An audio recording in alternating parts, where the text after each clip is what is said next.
Gotcha.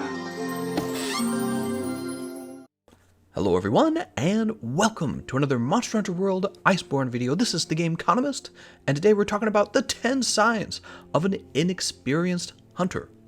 We all started the game not knowing how to play, floundering about, probably doing things in the least efficient way, but what if I could tell you all of the pit holes to avoid if you've just picked up Monster Hunter World, or maybe you've started it, you've gotten a little bit further along in it, and you just need to hear the right advice. Let's talk about the things you want to avoid doing.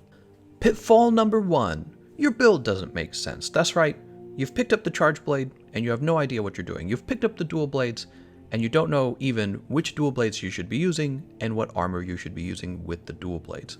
So figuring out your weapon quickly makes a huge difference in your ability to progress in your fights, do lots of damage. See, this is a game where you're constantly fighting a boss, and they have a lot of health. And the problem is, when you don't deal enough damage to the monster, the fight actually lasts for a really long time. If you're a new player, you've probably experienced fighting a monster for 30 minutes, 40 minutes, and this can give the game the illusion of maybe even feeling kind of frustrating. But the reality is, as you figure the game out and you get better at it, because your builds improve, your damage output goes up, and this makes the game a lot more fun. So mistake number 1 is your build doesn't make sense. Let's go ahead and talk briefly about how to make your build make sense. For every single build, there's really only one defensive skill that I'm always going to recommend, is the health boost skill, okay? So no matter what you're playing with, or your build, or whatever's going on, I would always take health boost. Now let's talk about building for these weapons correctly. A big group of the melee weapons all essentially follow a very similar pattern in their build. They might have a little bit of deviation. Maybe one weapon has like a specific skill that works with it. For example, the greatsword will take focus, the hunting horn will take the sonorous skill. It's called horn maestro, right?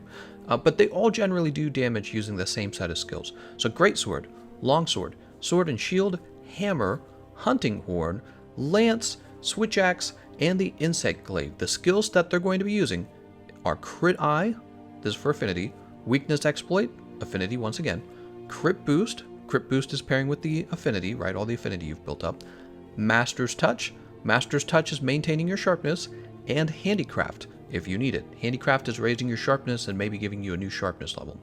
That is essentially the build for all those weapons. Like I said, greatsword might have focus, the hunting horn will have sonorous, the lance may have guard and guard up, the insect glaive might have the aerial decoration. So there's just small variations in the build, but I told you the primary skills needed for damage. Next we can talk about the dual blade and the bow. The dual blade and the bow are going to be elemental damage weapons for the most part. And what's interesting about them is you're going to be building a skill called crit element. Additionally, there's another armor set that gives you something called true crit element, okay?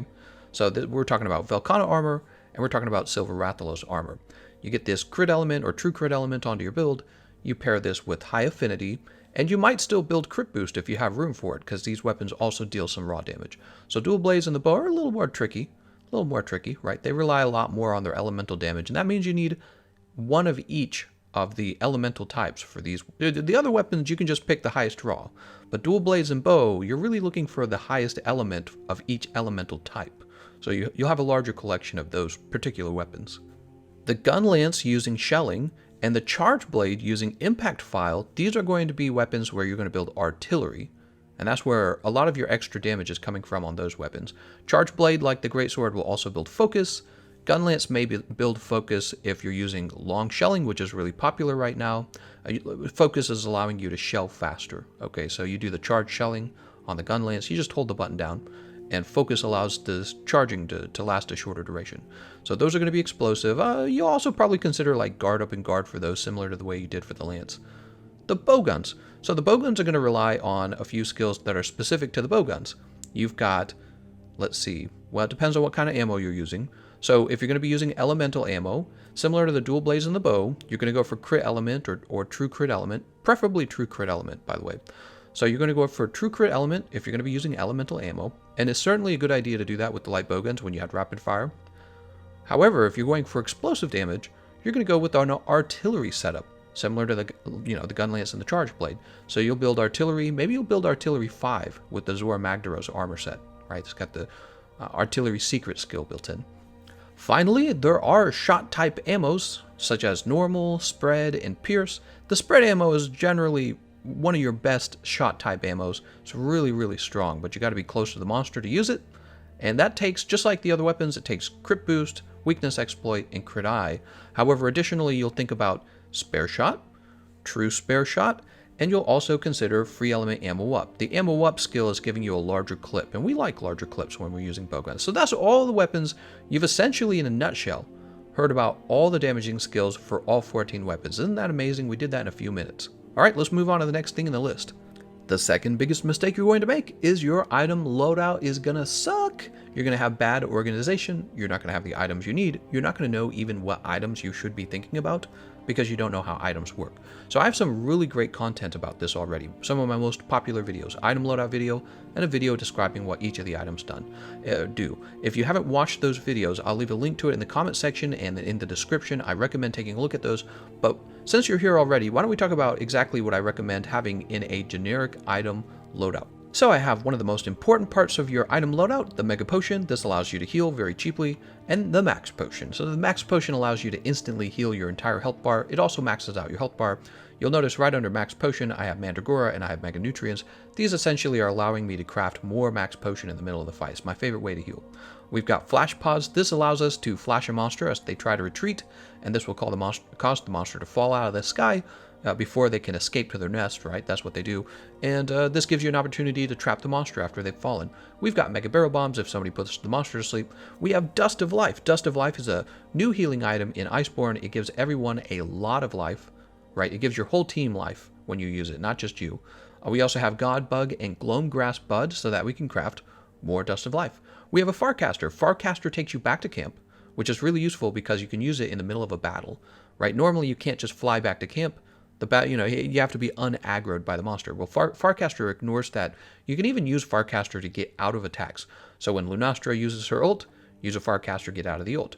When Shara Ishvalda is ulting, you can get a Farcaster to get out of the ult. After the Farcaster, we have this thing called Herbal Medicine. It heals poison, and it gives you a little bit of your health back. If you don't have that, you could just use Antidote. Antidote's technically cheaper. A lot of monsters poison these days, so I bring this with me to help fight, like Gold Rathian, for example, Viper Tobi Kadashi, Puki. You don't have to have this on. You can bring it for all fights if that's convenient for you, or you can wait until you fight a poison-specific monster and then just throw it into your item loadout. This is really important. Shock Trap and Trank Bomb. These are giving you the ability to capture a monster. This is going to be on the list. You should always be capturing monsters. Nullberry is also very important. Nullberry cures blights, right? You get blights from elemental damage that you took. Blights can be really annoying, and having a Nullberry on you to simply remove it is very useful. You have a Stera Jerky. So a Stera Jerky does two things. It heals bleeding instantly, but it also gives you back all of your missing, it recovers your red bar of health. When you take certain types of damage, like let's say heat damage from Lunastra, rather than taking permanently lost health, what happens is a red bar shows up, and that's recoverable health. Well, a Stera Jerky will actually give you back all that recoverable health. They'll turn it into a green bar again. This is also useful for poison, because if you're poisoned and you're getting a bunch of red bar health, you can eat an Stera Jerky, let's say you're out of antidotes, right? You eat an Stera Jerky and it just gives you back your health, right? Then we have Demon Powder. Demon Powder will buff the damage of your whole team. Demon Drug. Demon Drug can be used to give yourself a permanent damage boost in a fight until you die. Then you have to drink it again. And then you have Might Seed. Might Seed is giving you a 3-minute damage boost, just you. It's similar to Demon Powder in that way. Demon Powder and Might Seed stack, so does Demon Drug. All three of those stack with each other, but Demon Powder and Might Seed, they're lasting for 3 minutes.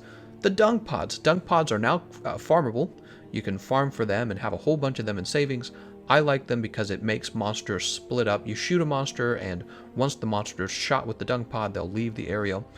Poison Bombs. So Poison Bombs can be used on a sleeping monster to poison that monster. And that's it for my generic item loadout. I just always grab this before I leave onto my next quest so that I have all these items available to me. Of course, if I'm using a bowgun or a bow, I bring ammos and coatings as well, and you can save those loadouts as well.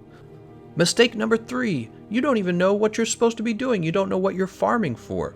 So step number 1, you should be rushing through the story. You always should. Get through the story as fast as you can. Step number 2, you should get all your optionals done. And every time you get all your optionals done, talk to everybody and make sure they don't have an optional for you, okay? Get your optionals done. They unlock a lot of gear. They unlock a lot of bonuses, like bonuses for your botanical research center. I call it the garden. You know, you're going to get like more slots. You're going to get more things that you can grow. So get all your optional quests done as soon as possible. Once the story is done and the optional quest is done, you have this next question of what do I do now? You're supposed to be optimizing your builds by knowing which weapon to go after and which armor set to go after. You should be finishing the valuable charms, and you should be unlocking your decorations. That's what you have left.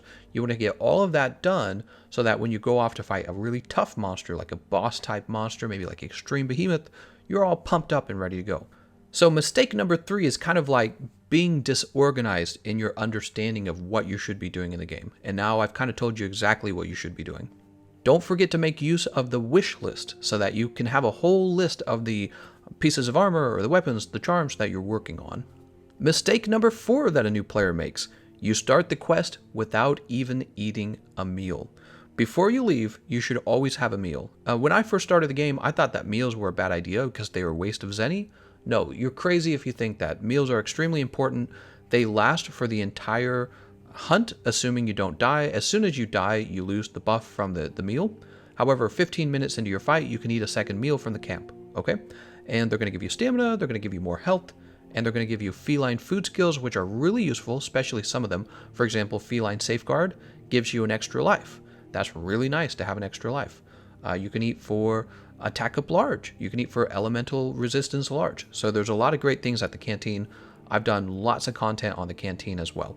Mistake number 5, you don't play with friends and you don't SOS for help.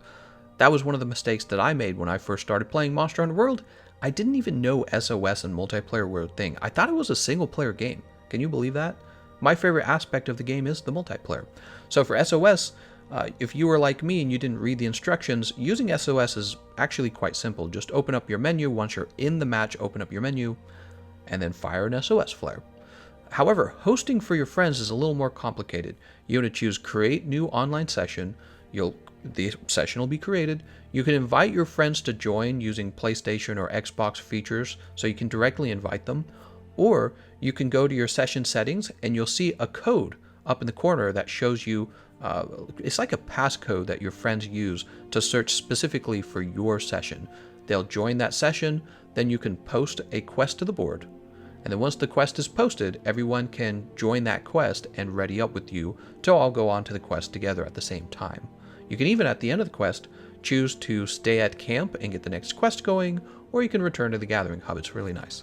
The point is, this is such an information-rich game. If you're new to the game, what you don't want to do is try to figure it out all on your own. I promise if you play with friends, especially if you all have microphones, they can help you through the game tremendously. They can explain a lot of things that can take a long time to explain, like monster hit zone values. That's a complicated subject.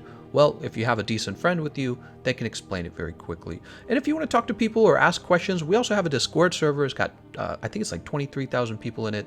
It's usually 4,000 people are always online. You can come and ask questions. We have a questions channel. We have a session ID chat where you can see people who are posting their sessions and join them up. And you can go there and meet some friends, and you can even talk to me over there. Now, that being said, don't forget, if you're going to end up playing by yourself because you prefer to play by yourself, that you can use a really powerful skill called the Fortify skill. You can get this as a small decoration, you can get it on some pieces of armor, you can get it as a charm if you're really that desperate. And the way that works is every time you die, you come back much more powerful. So if you're going to play by yourself, definitely bring the Fortify charm, because you'll be using all the lives, and every time you die, you'll become much more powerful. Alright, let's move on to talking a little bit about combat. Mistake number 6.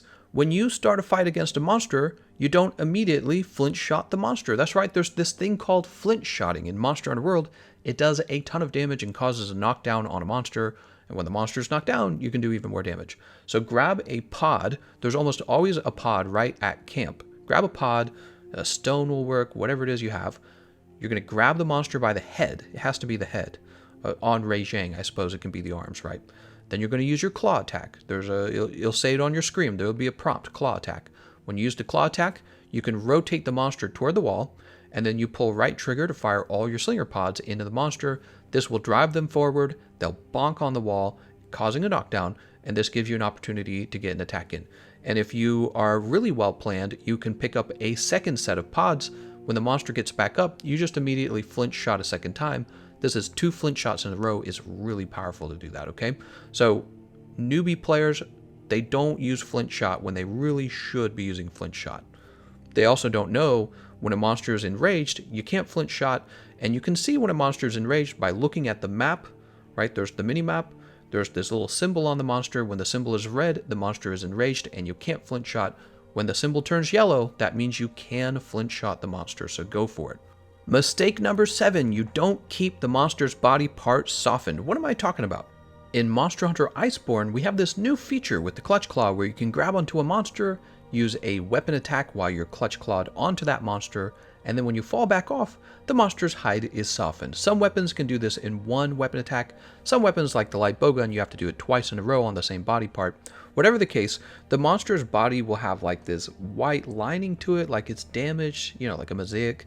And then when you go in to attack it, you'll have a special cursors around your damage, and it shows that you've done more damage to that body part. It's nice. The other thing that's really powerful about this is it affects the weakness exploit skill, arguably one of the most important skills in the game. It brings it from 30% affinity to 50% affinity when you're attacking a soft spot. So we really care about softened hides in Monster Hunter World Iceborne. So as a new player, one of the mistakes you're probably making is you're not contributing enough to keeping those monster body parts softened. You're probably letting somebody else do it, or you're not doing it at all. They don't last very long, but they give such a significant damage boost that you really should be doing it. It's hard to do though, because the monsters tend to run around and attack, and you get thrown off really quickly. One trick is to do it while you have your temporal mantle active. So if you're going to put temporal mantle on, decide to go, soften a monster body part or reset the softening. Another time you can do it is when the monster gets, well, they have like a special new animation where they're exhausted. They'll be standing there like drooling. And when they're drooling, that's your opportunity to jump in and get your claw shot off, right? Your weapon attack, I mean. So get that done and keep the monster's body parts softened. Some weapons are especially good at this. You have no excuse. You should be doing it for the whole team the whole time. Mistake number 8, you have not learned to dodge properly. So when I started playing Monster Hunter World for the first time as a noob, it was so hard to dodge through attacks that I didn't even think you could do it. I thought that it was just designed so that you couldn't dodge through attacks. That's not the case. The game is definitely designed, like Dark Souls, to allow you to roll through incoming monster attacks. But it's a little more complicated than it was in Dark Souls, simply because your iframe is much smaller. So an iframe is the duration of time that you get to roll through the attack. If you're still in the attack, like the monster's body is still touching you at that point, or the hitbox of the move, you're going to get hit by it. So you have to know which moves you can feasibly roll through. Some monster attacks don't last very long. They just kind of pop out, you roll through them, and they're gone. A great example would be a lot of monster roars. You can just roll right through the roar, and then you don't get stunned by it. And then there's moves that they have like a lingering hitbox. Some people call it a laggy hitbox. The monster's attack comes out, it stays there, and you just get hit by it later. So you kind of have to learn the monster's moveset in order to understand what can I dodge and what can't I dodge. The other thing you want to learn is what can you just outspace, right? So outspacing is where, rather than trying to dodge through it, you just avoid it entirely, and the better you are at outspacing moves, the better you can punish the monster at the end of their move, right? And that's really where you get most of your damage. Don't just run straight at the monster, thinking you can swing and swing and swing, and that this will cause you to win the game. The game really does force you to constantly dodge through moves and space yourself properly around the monster to punish them. So if you've got Glavenus trying to spin around and hit you with this tail, if you're under his leg when he does this move, it's just going to sweep right over your head and miss you. So the game has a lot of that in it, and it is up to you to kind of figure out what move, how do I dodge it, where do I got to be, or can I just avoid it entirely, or do I have to iframe through it? So that's up to you to figure out. Mistake number 9, you have not learned to use the environment properly. There's a lot of things to pay attention to in the environment. Some slinger pods are really good. Crystal Burst, Scatternut, those are pretty good, right? So some slinger pods allow you to interrupt a monster very easy. You'll cause them to flinch, essentially, and Crystal Burst is probably one of the best. You get Crystal Burst like in the middle stage in the Elder's Recess is a good example. A lot of stages have falling boulders. So you should always know if your stage has a falling boulder in it. If it does, falling boulders do a lot of damage and they cause a knockdown. Get your teammates to all stand under the boulder by pinging them. There's an option to ping your teammates from the options menu. Get them under the boulder, shoot the boulder with the slinger pod or with your normal shot, whatever you have. Get it to fall on the monster for big damage and have the monster be knocked over for a long period of time. So never miss out on the boulders. There's also the toads, paralysis toad, sleep toad, blast toad.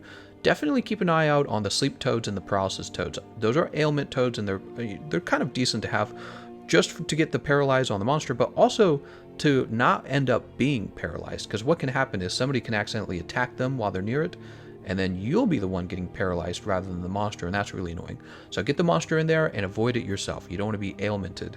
Besides that, you also want to pay attention to hills. Some weapons like the hammer, they slide really well down the hills. You can bring a skill like affinity sliding to get more affinity when you're doing that. You've got ledges.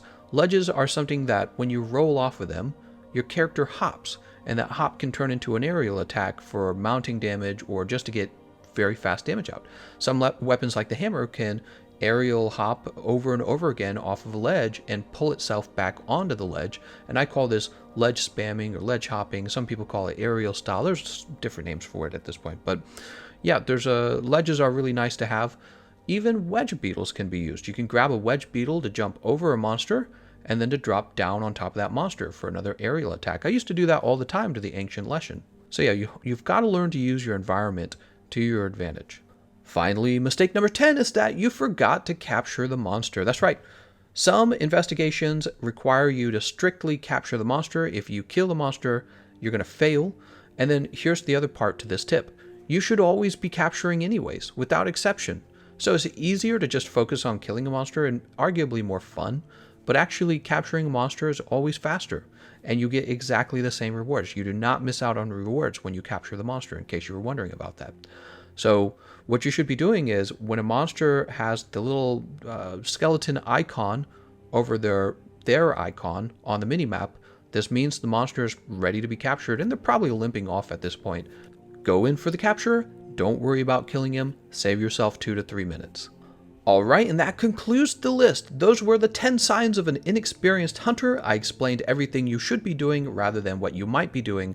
I hope you found some of this information useful. If you did, let me know in the comment section. I want to thank all my Patreons for all of their support, and I want to thank you all for watching. I'll see you guys next time.